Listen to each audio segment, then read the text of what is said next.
Leslie had never been someone who easily abandoned her ambitions, especially when those ambitions were tied to her burning desire for a place in the glamorous world she believed had always been hers by right. From the moment Barbara handed her symbolic power through the trust fund, Leslie saw it as the gateway to the paradise she had longed for all her life but had never touched. To her, the money was not merely wealth, it was proof that she belonged within the temple of prestige and power of the Dupree family, that she had finally escaped the shadow of an outsider to stand in the dazzling spotlight. However, her brazen intrusion and provocative words at Anita's house ignited an uncontrollable storm. Anita, usually the composed and controlled woman in every situation, lost her calm when she heard Leslie boast that she would become a rich whore, flaunting money as a weapon for revenge against life. Anita's slap and then her punch were not only an emotional outburst but also the final declaration that the Dupree family would never accept anyone who stormed in to tear down the stability built over generations. Yet to Leslie, that punch was a gift. She instantly turned it into evidence, a pretext to crown herself as the victim abused by a powerful dynasty, a shield masking her manipulative nature. When Vernon entered and witnessed the chaos, Leslie swiftly transformed humiliation into advantage, accusing the family of hereditary violence and planting seeds of doubt in his mind. Though Vernon tried to remain fair, urging her not to escalate matters, even that fleeting sympathy became fuel for Leslie's next plan. If Anita would not accept her, then Vernon would become the weak point she could exploit. Leslie knew that beneath his stern exterior, Vernon carried a deep obsession with the image of a perfect family. If she struck the right chord, she could make him waver, could turn him into a puppet to exert pressure on Anita. Leslie's words about living worthy of her mother's legacy were no shallow claims. Behind them was a calculated plan, to wield her blood tie to Barbara as the foundation of a tragic tale, the abandoned daughter returning to demand justice and recognition. The public, always enthralled by family tragedies, would surely be captivated. And in an era when scandal could destroy reputations overnight, Leslie knew a single public accusation could shake the Dupree's empire. Anita might think Leslie wanted only money, but Leslie saw money as just a tool. Her true goal was legitimacy, a place alongside those she both envied and admired. The reunion tour, she hinted it, could become a grand performance, casting herself as the triumphant survivor who overcame rejection to claim her rightful position. Meanwhile, her fractured relationship with Anita only made the family nightmare more dramatic. Vernon might try to push her away, but Leslie was not someone who disappeared after a single rejection. She would return again and again, each time more cunning, each time more dangerous. Every step she took was a direct challenge to the Dupree family's authority and the illusion of unity they tried to project. From exploiting Vernon's softness, to staging public scandals, to sowing seeds of division within the family, Leslie would make herself into the persistent nightmare Anita could never dismiss.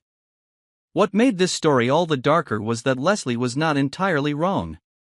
She carried within her the pain of abandonment, the haunting absence of a mother she never knew, and the conviction that everything should have been hers from the start. It was the collision of genuine grievance and twisted ambition that shaped Leslie into someone both pitiable and terrifying. And while Anita believed silence and unity would protect the family, she did not realize that her rigidity would only drive Leslie deeper down the path of destruction. For Leslie, disaster was not something to avoid, it was the most effective weapon to claim the place she had always believed she deserved. Anita had long understood that money could never solve everything. Yet in the world her family inhabited, where numbers in a bank account could alter fates with a single nod, money remained the most effective tool to open or close a door. When confronted with Leslie, she realized that the woman's hunger extended beyond material wealth. It was a craving for identity, a desperate need for recognition, a desire to be celebrated as if the Dupree blood flowing in her veins were her ticket to the gates of high society. But Anita also knew that the greater the ambition, the easier the trap, and that Leslie's boundless greed would be the double-edged blade leading her into a dead end. If Anita chose to settle things with money, it would only be a temporary fix. Leslie would always return for more, exploiting every chance to turn silence into blackmail. Anita understood that no payout would make Leslie disappear, it would only transform her into a lingering shadow clinging to the family. So Anita began to think of a subtler approach, not extinguishing the fire, but controlling it, letting it consume the very one who lit it. She quietly arranged for Leslie to be followed, recording every move, every impulsive purchase, every reckless relationship formed in her bid to break into high society. Anita knew that the newly rich often sought validation through wasteful excess, and Leslie was no exception. Each jewelry receipt, each lavish party, each trip flaunted on social media became evidence painting a portrait of greed, frivolity, and lack of control. Anita didn't need to strip Leslie of her money, she only had to let her use it to dig her own grave. At the same time, Anita carefully planted false opportunities, a seemingly promising but risky investment, a wealthy friend who was in fact a pawn of the Duprees, a vague charitable fund Leslie thought would elevate her public image.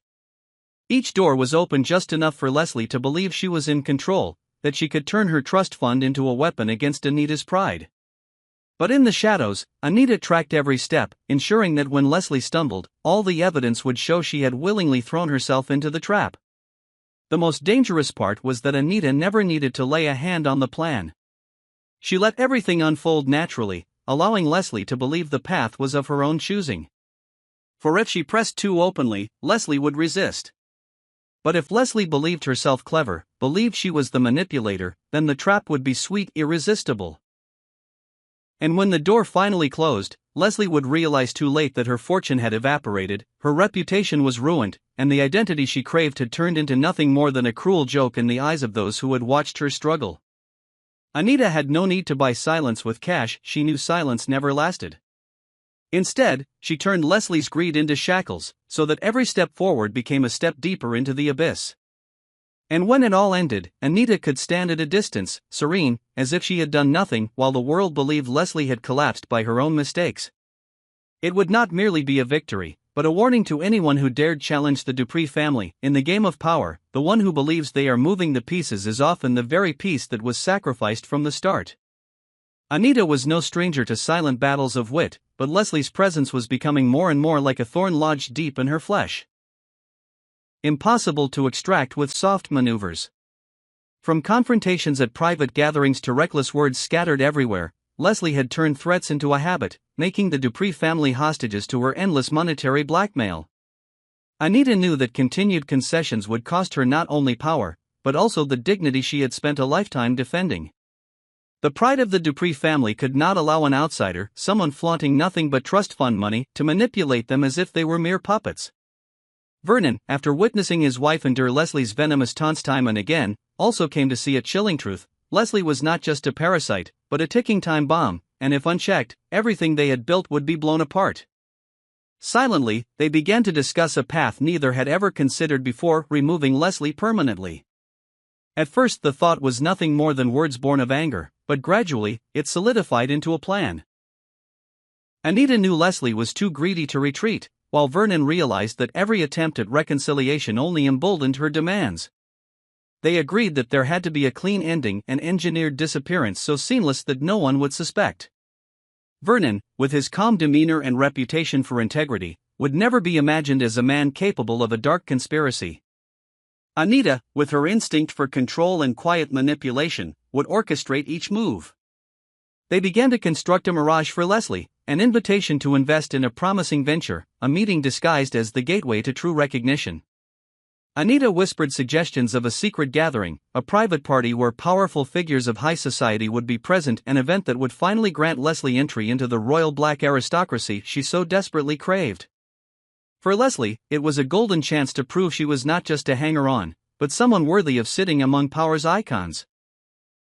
While Leslie prepared eagerly for that imagined moment, Anita and Vernon calculated every detail. A secluded mansion in the suburbs, discreetly rented through intermediaries. Fake witnesses ready to swear Leslie had left with a mysterious man. Carefully planted traces pointing public opinion toward the idea that she had vanished of her own will, swept up in some scandalous adventure. Vernon managed the logistics, ensuring no financial trail could be traced back to them, while Anita played the lure, feeding Leslie's illusion that she was on the verge of having everything. In the final days before the event, Leslie boasted more than ever. She told everyone that a new chapter of her life was about to unfold, that Anita had finally acknowledged her worth, that Vernon had shown her respect.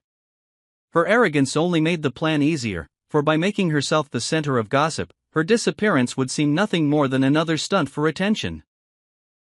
Anita watched each step, sometimes faltering at the thought of consequences. But every time Leslie called, every time she threatened to destroy their family if her demands weren't met, Anita's hesitation dissolved. In Anita's eyes, this was no longer about dealing with an annoying woman, it was a battle for survival, to protect the family's legacy and honor. Vernon, outwardly the gentler one, grew cold as he listened to his wife explain, "We cannot allow someone like her to decide this family's fate." He knew she was right, and that the peace of future generations depended on their choice. The date was set. Every link in the chain was fastened. And Leslie, in her fevered dream of triumph, walked straight into the trap, unaware that every promise was merely a path to eternal silence. Anita and Vernon, once regarded as pillars of propriety in their community, now stood on the thin line between guardians of their family and perpetrators of a crime. But in their minds, it was not a crime. It was a necessary cleansing, a choice only those burdened with carrying the family torch could ever understand.